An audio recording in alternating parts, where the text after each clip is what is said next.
Hello, welcome back. My name is Sophie and I do videos about weight loss, infertility, and lifestyle vlogs. If you like those kinds of topics, please make sure to subscribe. I post new videos every 4 days. Today, I want to talk about a sensitive topic, something that is super uncomfortable, and maybe you're watching this video because you are one of those people that need help knowing these things, or maybe you are someone who is dealing with infertility or trying to conceive and you're getting these types of comments in your life. I'm gonna tell you guys what not to say to someone who is trying to conceive or is dealing with infertility. If you're interested in this video, please keep watching. I have been trying to conceive for 2+ years now, and we are officially dealing with infertility, and we are currently dealing with an infertility specialist, OBGYN, the fertility clinic, and everything like that. I have tons of videos that will be at the end of this video, or you can go on my channel and click on some of those to find out where we are at in our journey. I've heard a lot of these comments from people who don't know what it's like to try to conceive, or who don't know that I'm dealing with infertility. A lot of the times when someone is trying to conceive, they are dealing with their own battles. They have been maybe trying to conceive for years and you don't know about it. Trying to conceive is so personal that you never know what's going on behind the scenes. So it's best to just not say things like this. So number one, just relax.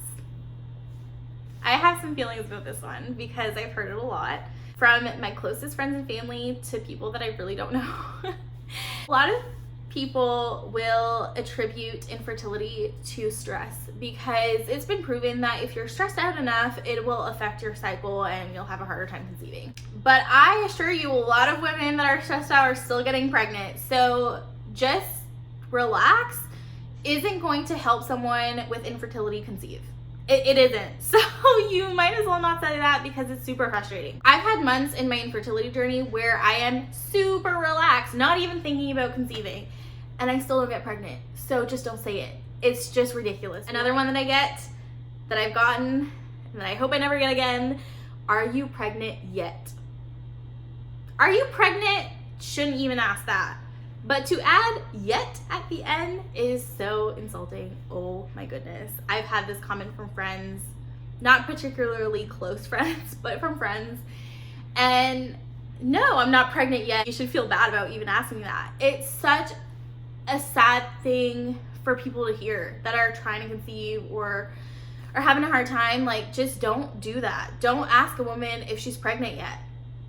Maybe that person doesn't even want kids. You don't know this. So please, please, please don't ask someone that.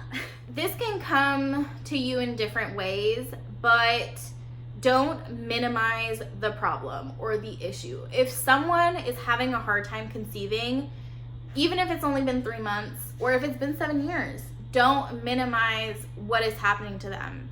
Don't make them feel like their feelings aren't valid or their issue isn't a big deal. Please don't say that there are worse things because, oh my gosh, you're invalidating someone's feelings when you do that. So please don't do that.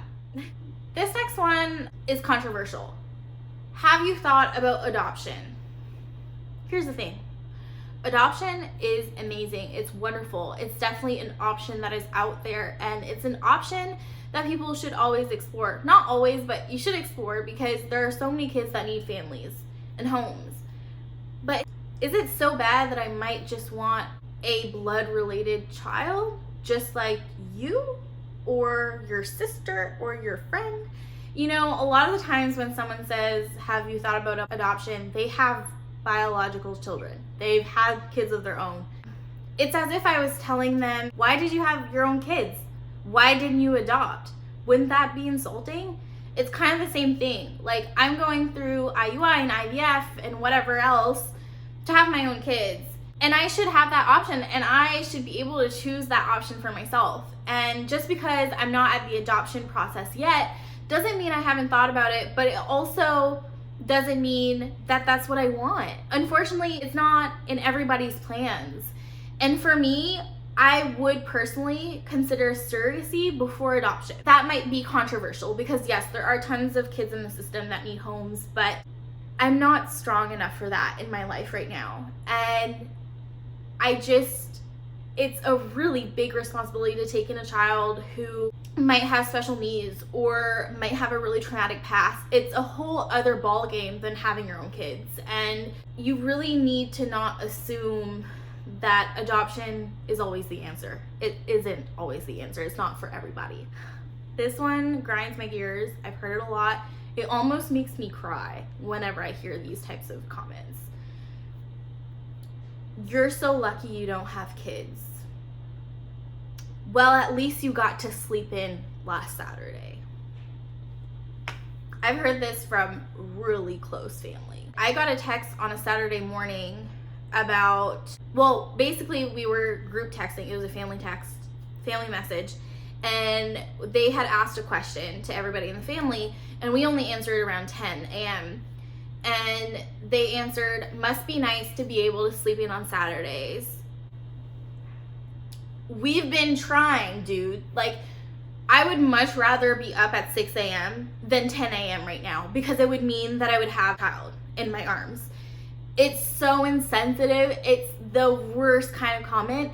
And it's the one that's made the most often, because people don't think, oh, she wants this life. They just think, I'm in it, I'm tired, I'm sure nobody else wants to go through that. I would love to go through that. I would love to be exhausted with a kid running around. Like, I would love that. You have to be grateful for what you have. And yes, your feelings are valid. I understand that it's exhausting, but know who you're talking to and don't say it in a negative way. Don't tell me that I'm lucky to be sleeping in on a Saturday, because I don't feel very lucky dealing with infertility. You're still young. I am still young. I know that. I get this comment a lot. I understand that. It's not the worst comment in the world. I've had this comment. I usually say, yeah, I'm really happy that I'm still young. I'm really grateful that I'm still young. I get this comment a little bit from time to time. However, time is still ticking. And we've been trying for 2+ years. When we started trying 2 years ago, I was 2 years younger. So yes, I'm still young, but if I still deal with infertility for another 5 years, I won't be so young at that point. And so yes, maybe when I started and maybe right now I'm young, but those years are still going by and time is still running out at one point. So it's hard for me to hear still. Don't worry, it'll happen. Are you psychic? Do you have a magic bean? This comment for me is wrong in a couple of ways. One of them is just minimizing the problem again. Also assuming that if you stop worrying, it'll happen, but also that they can predict your future. Some women that deal with infertility, or men, never go on to have kids. It's a thing that happens in life. So to tell me, don't worry, it'll happen, it's wrong in a few different ways. You don't know that's true, and so don't tell me that, please. The last one is a tough one. Usually also makes me want to cry. Stories of hope. I know this girl who dealt with infertility for 5 years and she got pregnant naturally. I know this girl who had an HSG and she got pregnant the very same week. I know this couple who tried for 3 years and they only had to do 1 IUI and they got pregnant. They're great stories. They're stories of hope, but they're not our story. They're not my story. They're not your story. Everybody's story is different. And just because it happened to someone else doesn't mean it's gonna happen to me. It's like when we all compare our symptoms before we get our period. It's gonna be different for everybody. And just because it happened to someone doesn't mean it's gonna happen to you. It might, but it doesn't mean so. And so those stories of hope are actually quite irrelevant and useless.